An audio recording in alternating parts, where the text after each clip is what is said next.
Dear students, मैं doctor Naresh Kumar Agrawal, associate professor ABST department,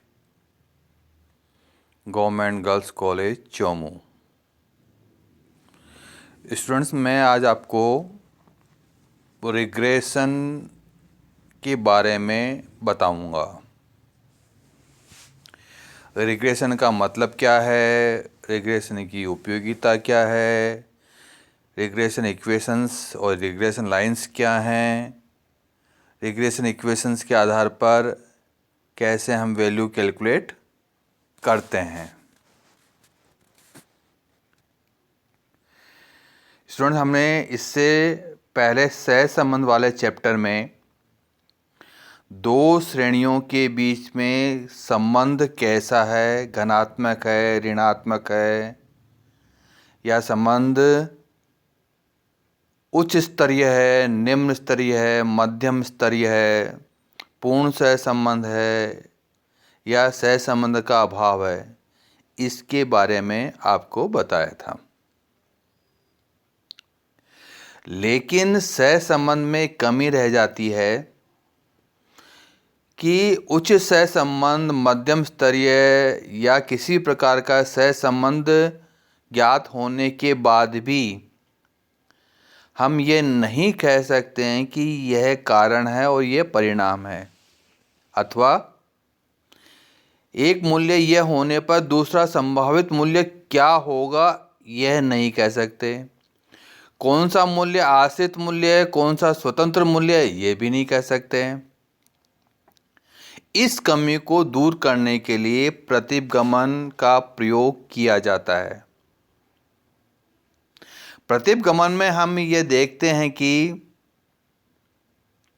एक जो हमारा स्वतंत्र चर है उस पर जो आश्रित चर मूल्य है, यदि हमें मूल्य ज्ञात है तो उसका संभावित अनुमानित मूल्य क्या होगा ये पता लगा सकते हैं हम। उदाहरण के लिए, यदि हम पूर्ति और मूल्यों के बारे में जानकारी करना चाहें तो यदि पूर्ति सप्लाई हमारी 10 यूनिट की है तो 10 यूनिट पर उसका अनुमानित मूल्य कितना होगा उस वस्तु का, यह ज्ञात किया जा सकता है। या हमें पता है कि हमारा मूल्य इतना है तो उस पर सप्लाई कितनी होनी चाहिए, ये हम पता कर सकते हैं। यह काम हम सहसंबंध में नहीं कर पाते थे, इसलिए प्रतिगमन के अंतर्गत एक मूल्य ज्ञात होने पर उसका संभावित मूल्य ज्ञात कर सकते हैं। प्रतिगमन 1877 में एक प्रयास हुआ जिसके अंदर प्रोफेसर गाल्टन ने पिता और पुत्र के आयु के बारे में कुछ निष्कर्ष निकाले और कहा कि यह माध्य की ओर लौटने की प्रवृत्ति है, यानी जो हमारी एवरेज वैल्यू है उसके आसपास वापस आने की प्रवृत्ति पाई जाती है। लेकिन वर्तमान के अंतर्गत यह कंसेप्ट उपयोगी नहीं रहा है।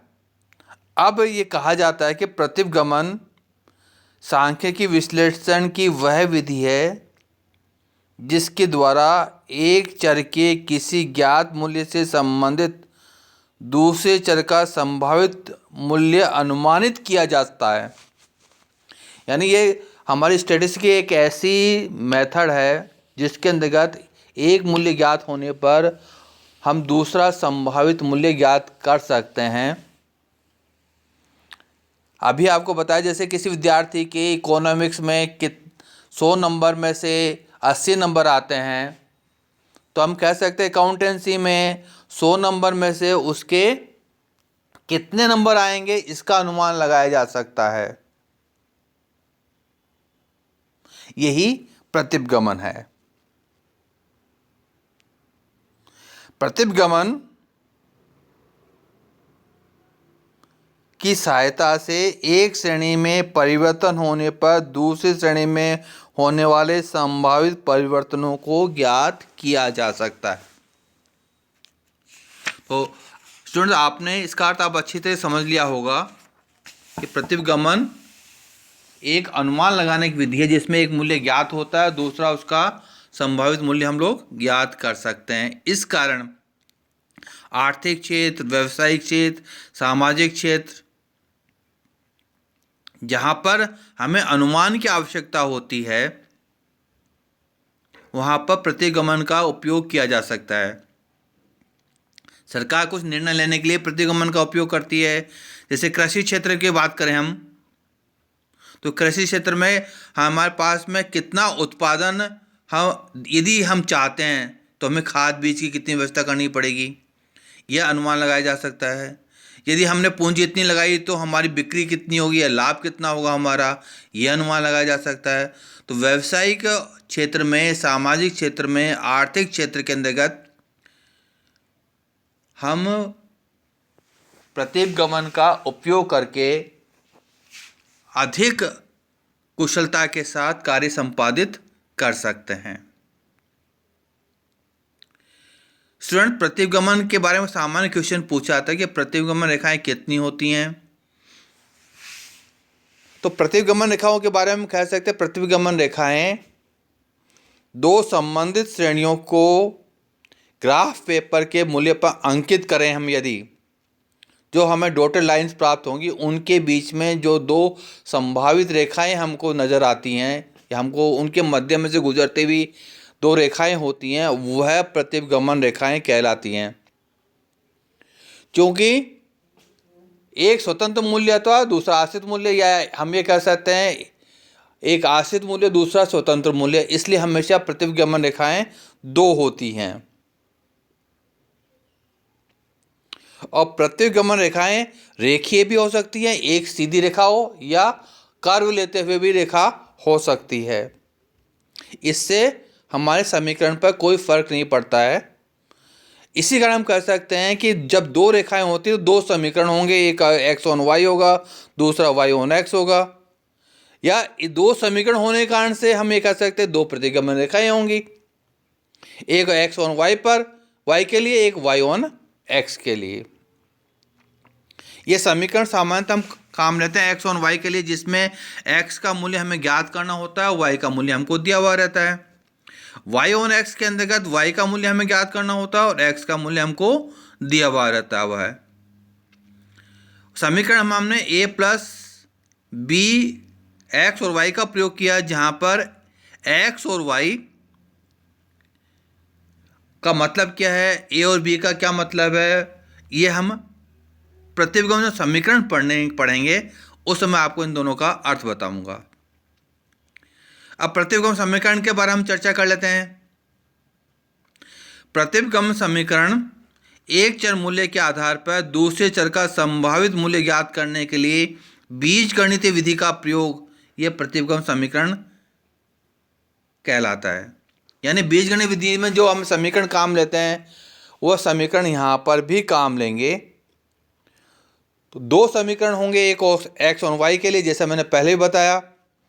x ऑन y के अंतर्गत x का मूल्य हमें ज्ञात करना होता है, y का मूल्य दिया हुआ रहता है। यानी कि y के ज्ञात मूल्य के लिए x का संभावित मूल्य ज्ञात करना, इसके लिए हम x ऑन y समीकरण का प्रयोग करेंगे। y ऑन x में y का मूल्य हमें ज्ञात करना होता है, x का मूल्य दिया हुआ रहता है। अर्थात x के ज्ञात मूल्य के लिए y का संभावित मूल्य कितना होगा, इसके लिए हम y ऑन x समीकरण का उपयोग करेंगे। x और y का जब समीकरण का उपयोग करते हैं तो x बराबर a प्लस बी वाई, ये हमारा समीकरण होता है। x बराबर a प्लस बी वाई और y ऑन x के लिए y बराबर a प्लस बी एक्स, यानी y का मूल्य ज्ञात करना है दूसरे समीकरण में, पहले समीकरण में x का मूल्य ज्ञात करना है। यहाँ पर x और y ये चर मूल्य हैं, a तथा b ये अचर मूल्य हैं। y जो समीकरण में b का मूल्य, ये हमको ये बताता है कि परिवर्तन की दर क्या है। यानी एक इकाई में परिवर्तन होने पर दूसरी इकाई में संभावित परिवर्तन के दर के आधार पर उसका अनुमान लगाया जाता है। तो b हमें स्लोप की बताता है, स्लोप कितना हमारा, स्लोप ऑफ लाइन क्या है ये बताते हैं। ए हमें ये बताता है कि ओरिजिन के आधार पर एक्स एक्सिस ये मूल्य एक्सिस पर कहाँ पर स्टैंड करेगा, कहाँ पर टच करेगा, ये बताता है हमको। यदि हमारा पॉजिटिव है तो ये ओरिजिन से ऊपर होगा, यदि हमारा नेगेटिव है तो ये ओरिजिन से नीचे होगा। और जो वैल्यू आनी, जो हमारी बेस लाइन है, ये बेस लाइन के ऊपर या नीचे, ये पॉजिटिव या नेगेटिव होने पर निर्भर करता है। अब हमारे समीकरण की गणना कैसे करेंगे हम? एक्स और वाई के लिए समीकरण काम लेंगे, X minus X bar equal to R standard deviation X upon standard deviation Y. और दूसरा समीकरण वाई ऑन एक्स के लिए Y minus Y bar equal to R standard deviation X upon standard deviation standard Y upon standard deviation X. यहाँ पर x बार का मतलब क्या है? एक्स श्रेणी का समांतर माध्य है। वाई बार का मतलब वाई श्रेणी का समांतर माध्य है। स्टैंडर्ड डेविएशन एक्स का मतलब एक्स श्रेणी का प्रमाण विचलन। स्टैंडर्ड डेविएशन वाई मतलब वाई श्रेणी का प्रमाण विचलन। आर का मतलब सहसंबंध गुणांक। एक उदाहरण के द्वारा मैं इसको स्पष्ट कर देता हूँ। जैसे आपको दिया हुआ है एक्स बार बराबर 130, Y bar 134, standard deviation X 2.5, Y standard deviation 3.5, R equal to 0.8। तो ये दोनों समीकरण कैसे बनेंगे? पहले एक्स और वाई देख लेते हैं। एक्स वाई का समीकरण आप बनता है आपका X minus X bar equal to R standard deviation X upon standard deviation Y. Values put up कर दीजिएगा। एक्स माइनस एक्स बार 134 दिया हुआ है, एक्स माइनस एक्स बार, तो सॉरी पहले वाई ऑन एक्स दिया X minus 134 equal to 0.8 upon 2.5 upon 3.5 Y minus 130। हमने value put up कर दी और हमने इसका सोल्व कर लेंगे तो हमें एक्स ऑन वाई की वैल्यू आ जाएगी। इसी तरह वाई ऑन एक्स में Y minus Y bar equal to R standard deviation X upon standard deviation Y, इसकी वैल्यू पुटअप कर देंगे तो हमें वाई ऑन एक्स का समीकरण प्राप्त हो जाएगा। जैसे मैंने एक समीकरण सोल्व किया जिसमें लिखा है एक्स बराबर 0.71 वाई इक्वल टू 41.7। अब यदि हमें y की वैल्यू पता है तो मान लीजिए y की वैल्यू 10 है, तो 0.71 को 10 से मल्टीप्लाई कर दीजिएगा तो x की वैल्यू आ जाएगी 48.8। यानी कोई भी एक मूल्य यदि हमें ज्ञात है तो दूसरा संभावित मूल्य हम लोग ज्ञात कर सकते हैं। आप लोगों को मैंने रिग्रेशन के बारे में सामान्य जानकारी दी है। इसमें कोई भी कठिनाई हो किसी भी स्टूडेंट को तो वो मुझसे टेलीफोन पर कांटेक्ट कर सकता है। Thank you.